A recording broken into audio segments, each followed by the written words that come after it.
Bonjour à tous, je suis ravi de vous retrouver sur canalturf.com. Nous allons évoquer les réunions de ce mercredi 17 mars. Nous commencerons par la réunion principale à Laval. Ensuite, nous nous pencherons sur la réunion 3 sur l'hippodrome de Compiègne. Concernant le quintet, il s'agit d'une belle épreuve, le prix du conseil départemental de la Mayenne.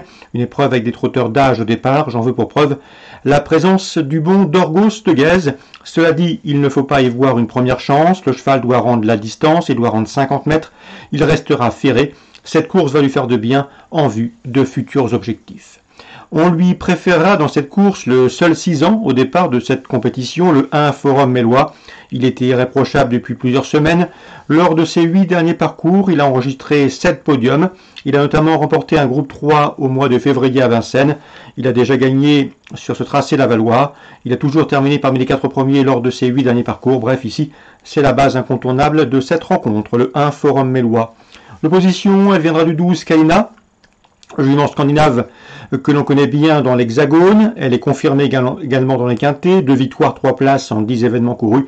Elle reste sur 2 succès à Cagnes-sur-Mer, c'est une première chance.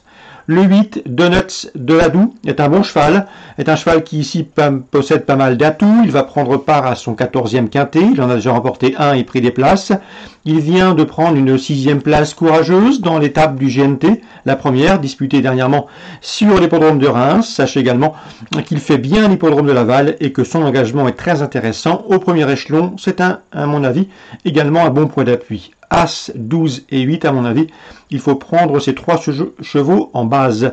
On le reposera le 14 dans cette épreuve, c'est Brillant Madric, qui s'est uniquement produit autre montée en ce début d'année 2021, mais il a également des références à faire valoir au sulky. D'ailleurs, il a remporté 3 quintets l'an dernier à l'attelé, dont 2 obtenus en début de meeting d'hiver à Vincennes. C'est une bonne chance. Le 11, Crusoe d'Anama, ne ménage pas ses efforts depuis plusieurs mois. Le cheval collectionne les sorties. Cela dit, il répète à chaque fois. Il reste d'ailleurs sur une victoire dans un quintet. Une nouvelle fois, elle devrait répondre au présent et prendre une place. J'ai ensuite retenu le numéro 2, Air Delios, une jument qui n'a pas gagné depuis plus d'1 an. C'est une jument régulière qui a déjà bien fait dans les quintets.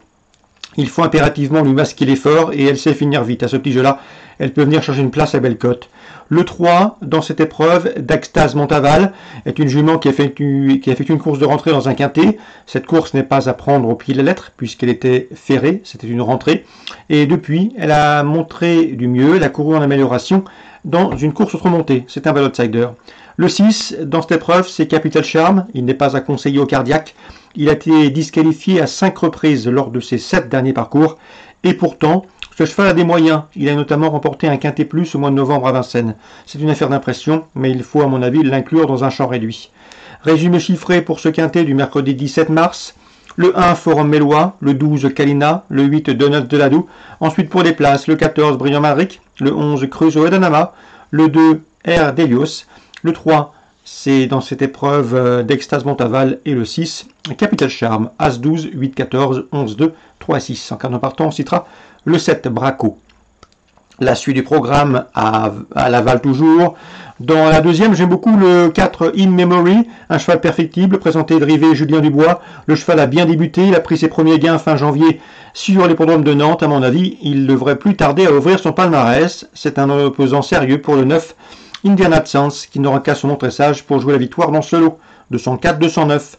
Dans la quatrième, c'est bien Sia. J'ai pu m'entretenir avec plusieurs professionnels. Anne-Françoise Donati, notamment, présente le 401 Farouk du Gueulier. Le cheval a été ferré la dernière fois pour sa rentrée. Il a été malade comme beaucoup des membres de l'effectif de Françoise Donati. Le cheval, cette fois-ci, va courir en amélioration. Il peut se placer. Une petite place est possible, tout comme Gilles Delacour avec le 12 Dreamer Angel, un cheval qui répète toutes ses valeurs. Il n'a été jamais aussi bon qu'à 7 et 8 ans. Le cheval est régulier, il reste sur une série de bons résultats autre montée. Gilles Delacour en attend une nouvelle fois une place. On le reposera bien sûr le 3 Famous Sport qui reste sur 2 bonnes places de deuxième autre montée. Et le numéro 2 DS du Hulme, lauréate sur cette piste lavalloise, pas plus tard que la semaine dernière, le 11 mars. Donc la quatrième, le 2 et le 3, favoris logiques, le numéro 1 et le numéro 12, leur entourage respectif escompte un accessite. Dans la 6e, j'aime beaucoup deux chevaux qui restent sur une victoire, le 11 Dream the Best et le numéro 2 Dressenheim. Il devrait confirmer et s'expliquer avec le numéro 9 DS Saint-Bar qui a prouvé qu'elle avait la pointure d'une course comme celle-ci sans trop de problèmes. 2, 9 et 11 dans la 6e dans l'ordre du programme. Concernant Anne-Françoise Donati, il présente également le 807 El Greco Bello. Je tenais à vous en parler puisque c'est un cheval qu'il va falloir suivre au cours de la saison. Malheureusement, il était malade au mois de février. Ici, il effectue une course de rentrée. Il restera ferré, vous l'aurez compris.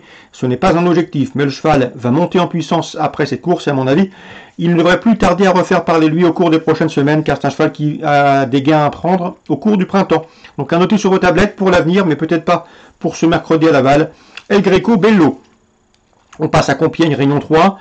J'ai pu m'entretenir pour cette réunion avec l'entraîneur Donatien Sourdeau de Beauregard. Il présente notamment le 115 Itrus Brun qui va effectuer ses débuts. Elle est inédite. Il m'a dit texto qu'il n'était pas certain de la présenter, mais qu'elle avait du potentiel. C'est une petite pouliche grise, assez efficace dans ses sauts, bien appliquée, qui montre des dispositions. Il l'estime capable de bien faire au printemps. Il est plus confiant avec le 302 Adaline. Adaline qui fait une course de rentrée, mais elle a du boulot. Elle avait bien faim en fin d'année dernière en terrain lourd. Elle s'adapte au terrain lourd, mais également à tous les terrains. Il est assez confiant. Il est conscient également que l'opposition a fière allure, mais il ne serait pas surpris de voir sa protégée lutter pour les premières places. C'est le 302 Adaline. Il présente également le 5 Faut pas rêver, qui n'a qu'une course au compteur, dans le prix Finot, où elle s'est classée 4e à grosse cote. Ce jour-là, il était un petit peu surpris. Il avait demandé à son jockey de faire light, de faire le gentil. Et la pouliche avait bien fini pour prendre une bonne 4e place. C'est une pouliche perfectible. Elle peut pêcher par manque d'expérience. Mais pourquoi pas une 3e, 4e place dans ce lot, au dire de son mentor. L'opposition, elle pourrait venir du 303 dans cette épreuve. Qui me semble en mesure de bien faire. C'est une pouliche qui a montré de la qualité l'an dernier à l'âge de 3 ans. Donc 302-303 pour le Compiègne Réunion 3. Dans la 4e, j'aime beaucoup le 404 au lieu, qui a bien débuté à Angers, 2e, qui devrait confirmer. Le 1 Apple Spiero, qui a également montré des moyens, qui revient en haie après une victoire obtenue sur le steeple. Et le numéro 2 également, Nick Santers, qui reste sur 2 places de 3e cette année. Donc dans l'ordre du programme, la 4e, 1, 2, 4. Dans la 5e, le 501 Edjoy est le cheval de classe du lot, le plus titré. Il devrait, même s'il n'est pas à 100%, jouer la victoire. C'est une logique implacable. L'opposition, pourquoi pas Corazones, ou encore Flying Start and Call, numéro 7, qui revient en steeple avec des ambitions. Donc la 5e, Edjoy, le cheval de la course. Corazones et Flying Start and Call, le 7, conduiront l'opposition. Voilà pour les infos de ce mercredi 17 mars, en espérant qu'elles vous permettent de passer au guichet, comme on dit. Si ce programme vous a plu, n'hésitez pas à le liker. Sachez également qu'on se retrouve demain pour une nouvelle émission. Très bon jeu à tous.